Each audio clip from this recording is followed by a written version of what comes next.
Hi everyone, welcome back, or welcome if you're new. This is Breathe and Budget. My name is Taryn. We talk about all things finance related on this channel. I talk about the zero-based budget method, cash envelopes, as well as fun savings challenges to meet our financial goals. So if any of that is of interest to you, go ahead and hit that subscribe button, give this video a like, and let's get into today's cash unstuffing.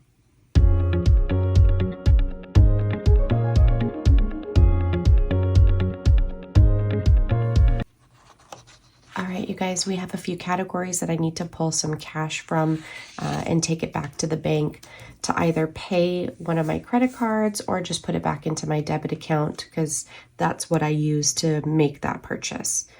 So let's just talk about these really quick. I had a few of them from the pets category. I had purposely cash stuffed 188 versus the normal 100 for that first check of December.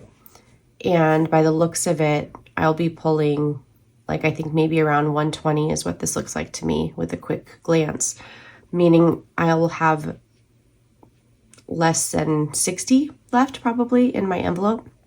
I may need to pull a little bit more this month to try to have some rollover for next month. In terms of food, we are now good. We just, we got our turtle food. We had just got cat food, dog food. Oh, I might need to get Pippa's wet food. She's she's an older cat and she does better with the wet food. And I don't like to do the really cheap kind in terms of, and I don't mean money, but the poor quality, the ingredients that aren't the best. So I do get her a higher quality one. Therefore, it is more expensive. But I find it worth it, so that's okay. And I did get Pippa a sweater because she's really tiny and she gets super cold. So we got her a couple sweaters. And then I did get Atlas a second blanket. I thought it would be good to have one on hand when the other one is being washed. Sam's Club has these really awesome blankets. They're machine washable, waterproof, if, water just kind of rolls off of them. And then they're machine washable, which is great. So we did get another one of those. He's kind of a blanket baby, and I want to make sure we always have one on hand. If one is dirty, we need to wash it. So just to alternate. So we'll pull that from our pet envelope. PetSmart, I want to say this was a combination of his chew toys, some of the faux rawhide bones that we get, and gosh, I can't even remember what else at this point because this was around Thanksgiving, a couple days after Thanksgiving, and it's already December 7th today as I'm filming this, so I don't even remember. I'd have to look at my receipt. Then we have something from our home. We have D batteries. We needed those for our trash can. We have one of those where it's motion censored, so you walk by, the lid opens. So we needed more batteries for that. And then I did have to purchase another 5-pack of my yoga classes, so that'll come from Wellness. I did go over groceries by $26, so we'll pull from our overage envelope. And then I totally forgot to pull the $100 from Thanksgiving. So that has to go back to our grocery budget as well. So I'm going to go ahead and just put this to the side. So let me just do the math for pets. So we have the 68. And next one is $22.98, but I just round up to 23. Then we have $10.72, which I round up to 11. And then we have $16.52, which I'll round up to 17. So $119 is what we need to pull from pets. So I know some people wonder, how do you handle the change of it, the cents part?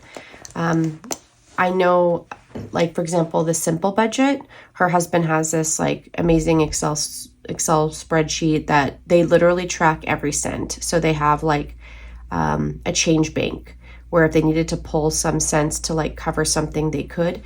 I just round, and if that puts my checking account cushion to being over 1,000, oh well, I don't worry about the change so much. I try to simplify it for myself and not make it complicated. So if just rounding up does that, that's what I'm going to do. Plus, there are times where if it's less than 50 cents, I round down. So it almost works itself out and compensates for the times that I either round up or round down, if that makes sense. Hopefully that made sense. So let's do 1, 2. I'll take this one out. 3. No, I do not have this in order at all. I don't know what I was doing. But yeah, let's do 1, 2, 3.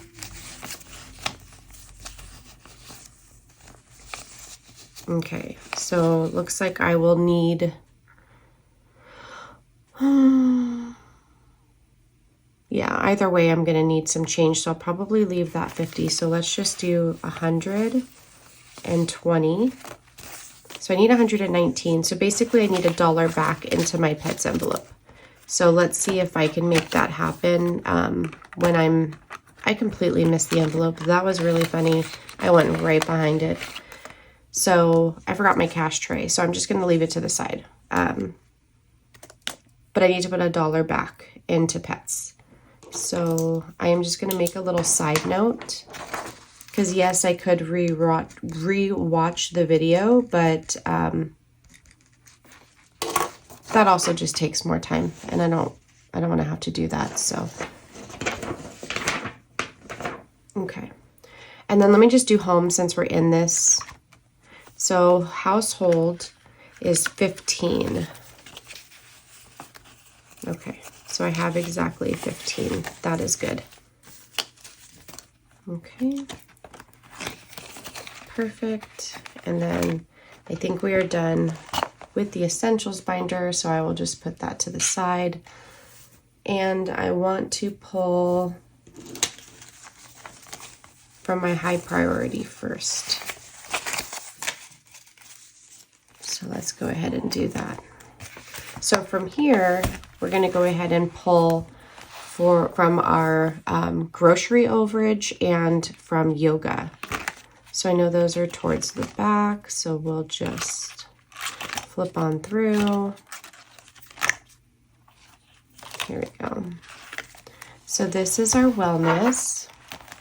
So I use wellness for sure for yoga. I used to have it labeled as yoga, but it also could serve as, I don't know, like I do need to get some little hand 5-pound weights. I have not done that yet, so I need to save a little bit more to do that.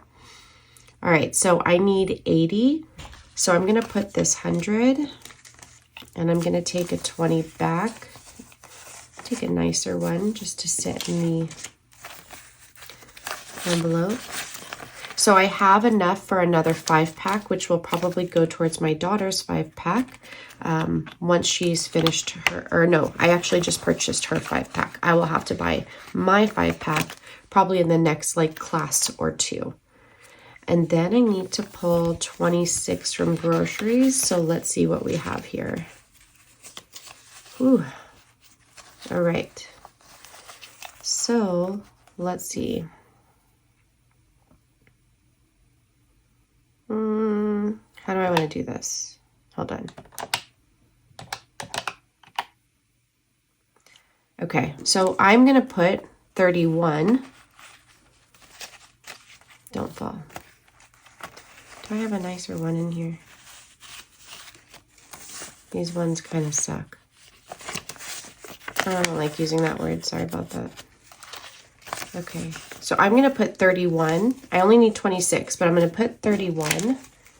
And I'm going to take a 5 back. And now I have that $1 for the pets.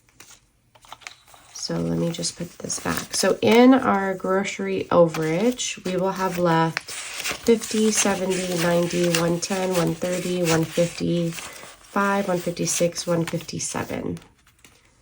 So that's good. I don't really go over often. So we'll be able to build this like back up when I like do my cash stuffing. Okay, so that's it from this binder. Now let me really quick put this $1 back into my pets, and then we will move on to holiday. So I'm glad that worked out because I don't I just set up to do this really quick. I forgot my cash tray. I forgot my like savings challenges in case I needed to make change. Oh, so let's see what we have left in pets. We have 50, 61, 62, 63.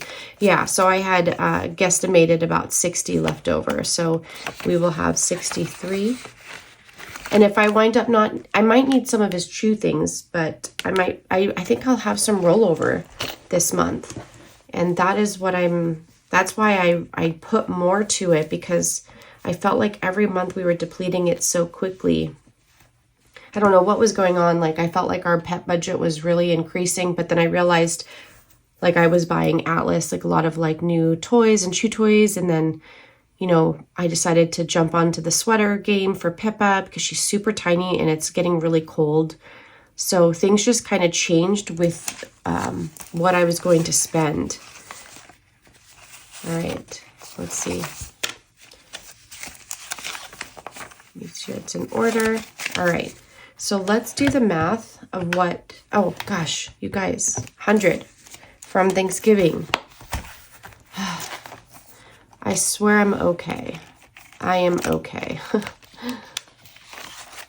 $100 from Thanksgiving. Perfect. All right.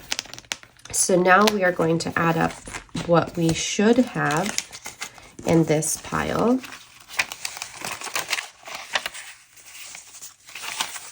And then we will see whether I did this right. All right, so I'm going to just speed you guys through this. So we should have 340. 150, 170, 190, 210, 230, 250, 270, 290, 300, 10, 20, 30, 40. So 340 back to the bank. That is perfect. So what I like to do on my list is just do a little check mark on the side to confirm that I have in fact pulled the cash. So those check marks will represent that the cash has been pulled. I will take that to the bank, and once I have made the payments to either the credit cards or deposit it into my checking account, I will then go ahead and check mark this column confirming that it has been paid. For me, I absolutely need to have this column because I will go back and forth in my brain second guessing whether I've made that payment or not. And so I'm hoping it sort of has worked so far, but I'm hoping eventually I can just trust that check mark and not then go and check the account to confirm, because that can be time consuming.